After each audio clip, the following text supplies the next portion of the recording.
moments ago, another positive COVID test in the West Wing. Hallie Jackson with that live at the White House. Hallie? Well, it's a name, Shep, that people will recognize. Stephen Miller, one of the president's closest aides, somebody who has been with him for years.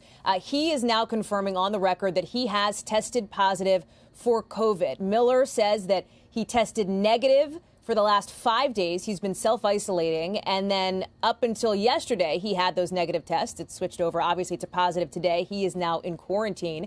Our team has looked at this. So Miller travels with the president often, and it looks like the last time that Miller was with the president, and frankly with Hope Hicks for that matter, was the same night. It was last Wednesday. You'll remember, Shep, that was the night of that Minnesota rally that we were talking about, the same night that Hicks quarantined herself on the flight home on Air Force One because she started feeling sick, hadn't tested positive yet at that point so far as we know. So this is significant as it is not just, we've been talking about White House press staffers, we've been talking about the military valet. This is somebody who has had direct contact with the president, somebody who the president is around often, based on our reporting, involved tangentially in debate prep, speech writing. He has a hand in a lot of facets of what the president does. We should note, Shep, that his wife, Katie Miller, also works for the Trump administration. She is the communications director for Vice President Mike Pence. She actually already tested positive for the coronavirus back in May. She was one of the first White House officials when this pandemic started to come down with the coronavirus. So this is all coming into us just in the last couple of minutes, Shep, but that's the latest from here at the White House. As for the president, we've seen the tweets today, Hallie, but any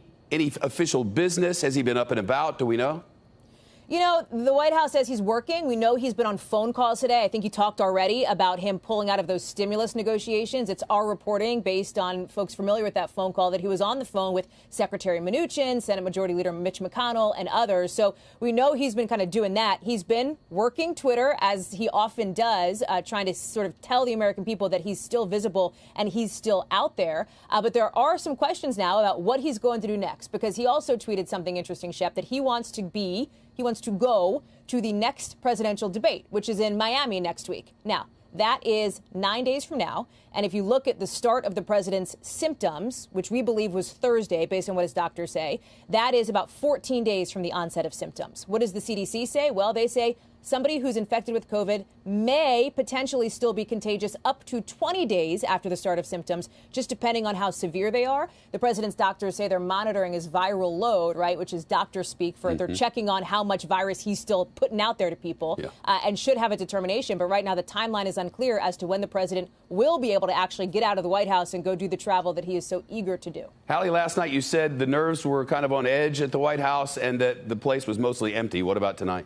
Emptier, even more ghost townier, Shep. I mean, I'm walking through there. Even the press at this point, we have just candidly pulled back out of some of these spaces just for our own safety. We're wearing masks everywhere we go, except for during these live shots with you. I have mine right here that I'll put on as soon as we're done.